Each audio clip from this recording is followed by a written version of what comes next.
Tension by Max Harms, April 3rd, 2026. This is the essay version of a talk I gave as part of being a writing mentor at Inkhaven. Please forgive me for writing about writing. The Red Heart audiobook is done and stuck in the forever limbo of being reviewed by the hosting platforms.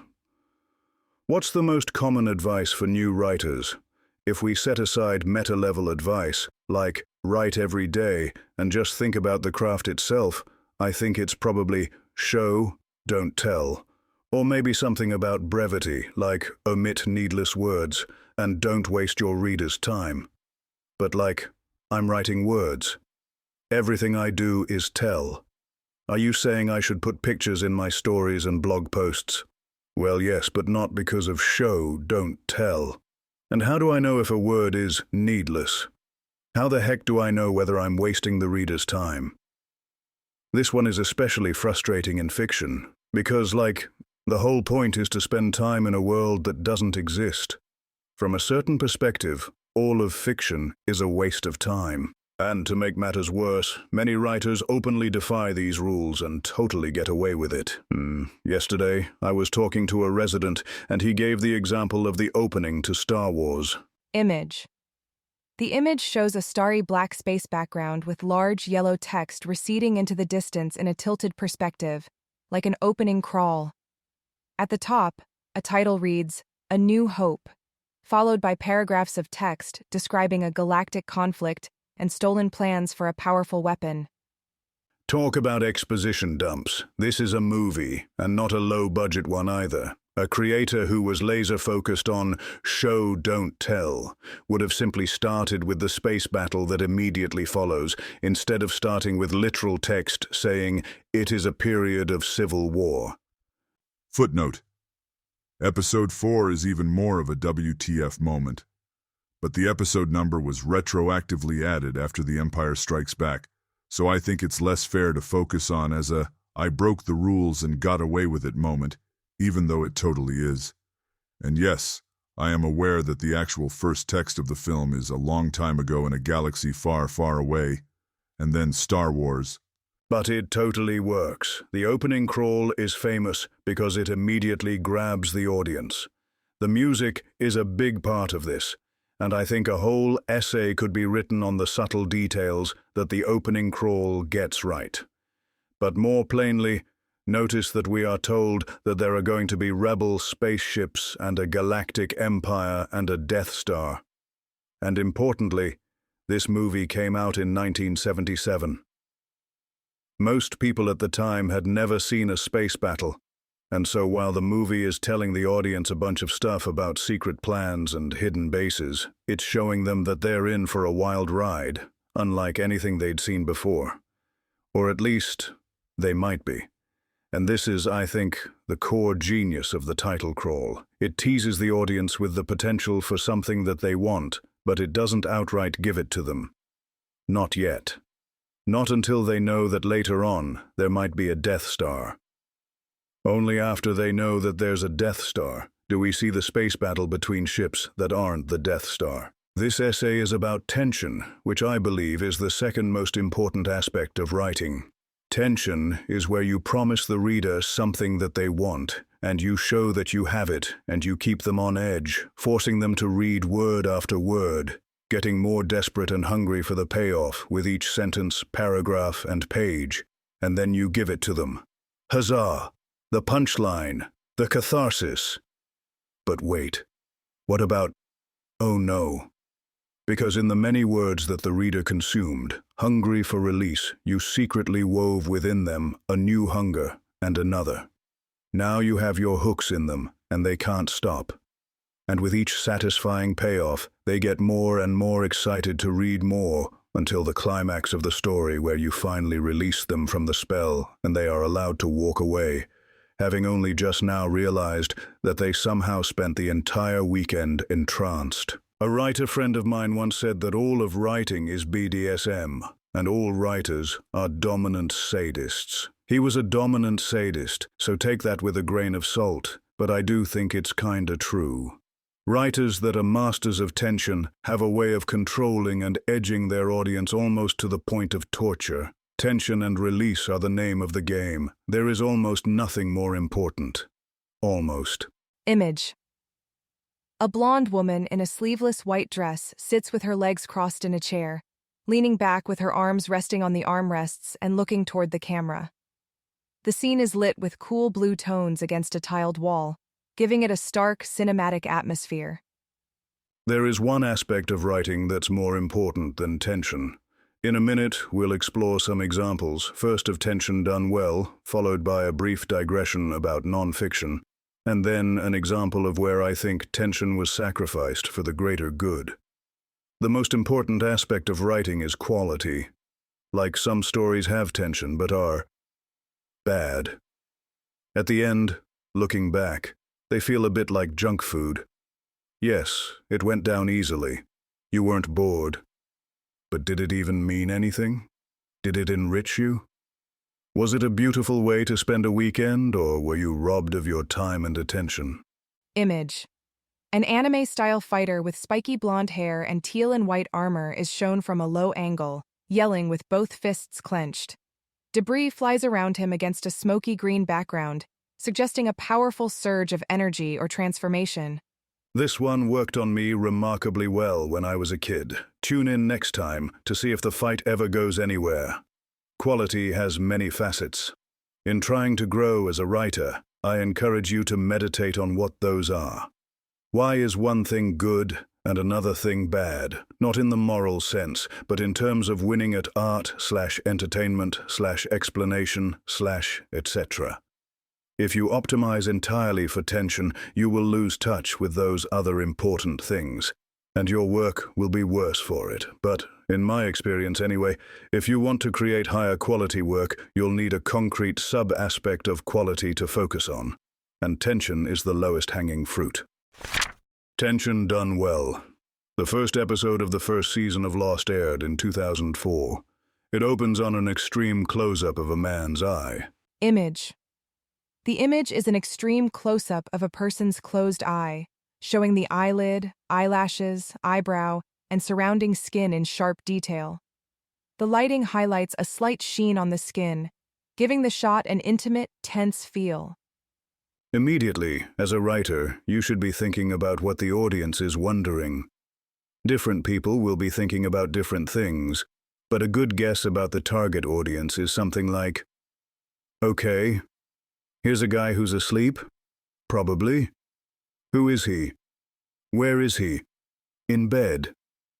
Why are we so close to his eye?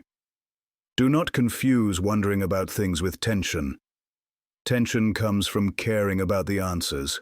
At this point, the audience is trying to orient, but they don't really care, except in wanting to have a basic sense of what's happening. We would say that they are not very tense. If the audience picked up their phone, here, it would be understandable. But then, exactly 3 seconds after we see the eye, there's a music sting, and the eye snaps open, pupil going from dilated to contracted as the world is reflected on its glossy surface. Something is wrong. The man is afraid. Image. An extreme close-up shows a person's eye wide open, with a greenish-brown iris and a glossy reflection on the cornea. The surrounding skin and eyelashes are sharply detailed, making the gaze feel intense and alert. Notice that this moment is a payoff. We get evidence that he's not in bed. We are learning about what's happening. As a general rule, which you can sometimes break if you know what you're doing, every sentence in your work after the first one, and maybe the first sentence too if you have a great title, should be a payoff of some kind. The reader needs to learn to trust you and believe that you'll answer their questions. You earn that trust by actually answering questions in a satisfying way.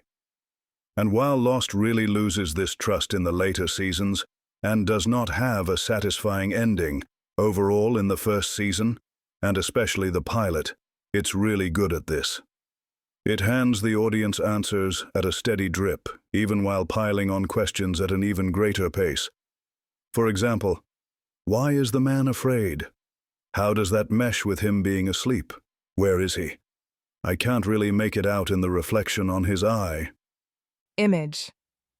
The image shows a view looking straight up at tall, slender tropical trees with dense green fronds. Sunlight filters through the canopy, and the trunks radiate inward from the edges toward the center of the frame. Oh, he's in the jungle. He's looking up at some kind of tropical trees, blowing in the wind. In this POV shot, the music becomes more prominent and eerie. We still don't know what's wrong. We see where we are, but we don't see any threat.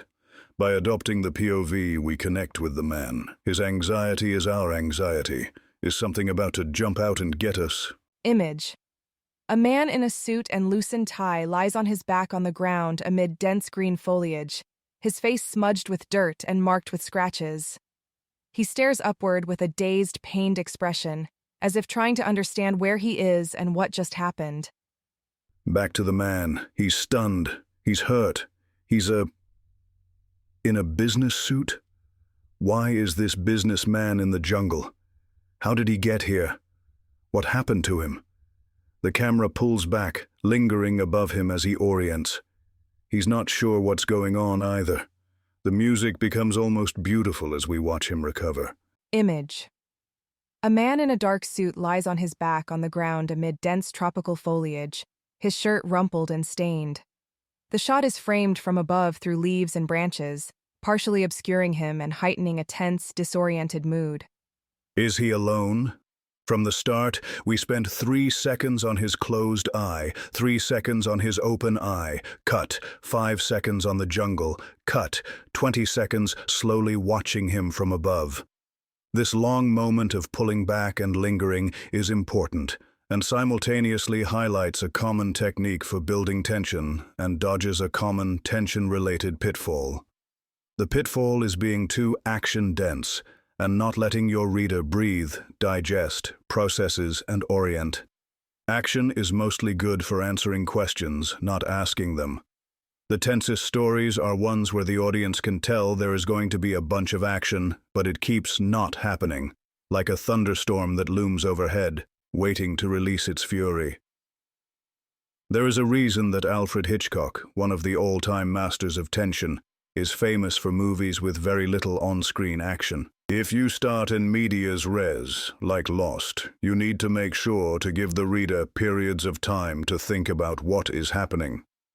If you've ever read a story with a battle scene that just goes on and on and on, a big part of what's boring about that is that the author, who spends much longer in writing the scene, often taking multiple breaks between writing sessions, understands what's going on, but the reader doesn't have enough time to really get a handle on the events, and so the words go in one eye and out the other, so to speak. In a screenplay, processing time is literal time. Moments of contemplation, where nobody is talking and the scene is relatively still. In prose, it will take the form of revisiting the known facts and having the characters chew on them both intellectually and emotionally, revisiting what they think and how they feel. As this happens, some answers should fall into place and some new questions should arise, but mostly it should be about going back over the questions we already have. Who is this? Where is he? What happened to him? Before moving on from Lost, let's talk about the technique for building tension that I think this lingering shot uses, and which is a core part of almost all storytelling: empathy. Specifically, we start to care about the man on screen because he is like us. He is confused and disoriented. He is lost. Again, tension comes from the reader having questions that they care about. You may not care about who this man is when you first see him, but as you and he quietly feel the wind in the jungle, you begin to care for him as an extension of yourself. This works even better as you give your protagonists virtues that the audience cares about having. If your character is intelligent and the audience wants to be intelligent, they will start caring about your character as an extension of the spirit of intelligence. Know your audience. Put them on the page. Image. A close-up shows a man lying on his side amid tall grass, his face partially framed by green leaves. He has a small scrape on his cheek and stares ahead with a tense, alert expression. The music stings again as he snaps his head to the side, looking at something with half-focused eyes. What is he looking at? Has he remembered something? What's out there? 2 steps towards mystery. 1 step towards comprehension. Setup. Payoff. Tension in nonfiction. There are endless examples of masterful control of tension in fiction. Finding Nemo, Death Note, and Pride and Prejudice are all worth studying from this angle. But suppose you write nonfiction. Does tension still apply there? Yes, of course. Tension is about your reader wanting and craving to read what you write. The mechanics of tension are often quite different between fiction and nonfiction, but the underlying principle is the same. Set up, pay off. Keep raising questions in the process of answering them until releasing the reader with the climactic synthesis of everything you've been building up. When someone reads your blog, what questions are they trying to answer? Why are they there? Your target audience should be immediately intrigued by the knowledge that you promise them. If you're writing about which voting systems are best, you should probably start by laying out the stakes. Use what your readers already care about to convince them that voting systems matter. Make them hungry for insight, and only when they are banging down your door demanding to know the secret knowledge that only you can impart, should you impart it. This doesn't mean burying the leady, quite the opposite. It means putting the reason for your essay as early as you possibly can, and putting the answers as early as you can, understanding that it is possible to be too early. Lay the groundwork for your thesis while previewing where you're going, such that you reach your conclusion at the same time the reader does. If you need to follow your thesis with clarifications or supporting evidence, motivate them in the same way. Build tension, then release. The pattern is fractal. Chesterton's fence. Let's end with a counterexample. The Lord of the Rings. Now, don't get me wrong, Lot R has a lot of masterful use of tension. The films, especially, manage tension in a stellar way. But in the books, well, here's how The Fellowship of the Ring starts. Chapter 1, A Long-Expected Party. When Mr. Bilbo Baggins of Bag End announced that he would shortly be celebrating his 11th birthday with a party of special magnificence, there was much talk and excitement in Hobbiton. Bilbo was very rich and very peculiar, and had been the wonder of the Shire for 60 years, ever since his remarkable disappearance and unexpected return. The riches he had brought back from his travels had now become a local legend, and it was popularly believed, whatever the old folk might say, that the hill at Bag End was full of tunnels stuffed with treasure. And if that was not enough for fame, there was also his prolonged vigour to marvel at.